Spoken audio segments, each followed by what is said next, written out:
So I'm going to show you how to use a Delta Q coffee machine. We have one here in front of us.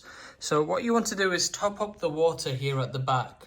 So you can either do that by lifting the lid and adding water in that way, or you can lift out this water by just pulling up and out, and it comes out like that. So you can go and top that up with the water. Make sure you don't go above the max limit. And to slot it back in, you kind of put it in at an angle like this, and it just slots into place.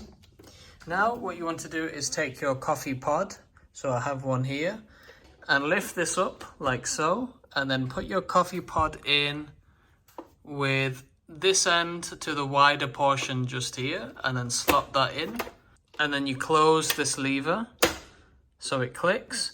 If you want a small espresso, if you want a half cup, or if you want a full mug of hot water.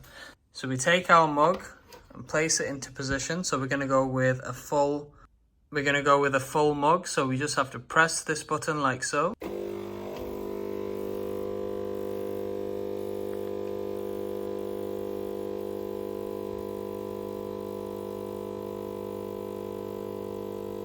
And now we get our coffee.